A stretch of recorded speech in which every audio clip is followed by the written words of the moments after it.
Asking for a premium price is often the first big mistake agents make.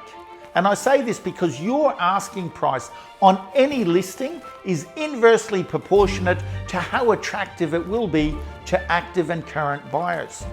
Its attractiveness to the marketplace will impact how much interest and activity you generate. Asking prices often get in the way of a sale. Instead, shift buyer focus away from the price, initially anyway, and channel their focus onto the features, strengths, and points of difference this property has to offer. Once a buyer understands and appreciates the entire value proposition of that listing, they will be more inclined to pay that premium price. Remember, buyers will pay a premium price once they recognize and appreciate the value. Focus on establishing value.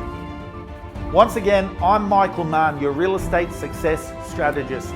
If you found this video helpful and informative, and if you feel that I've delivered some value to you, look below, like the video, subscribe to my channel, or follow me. And don't forget to smash the bell to receive more notifications.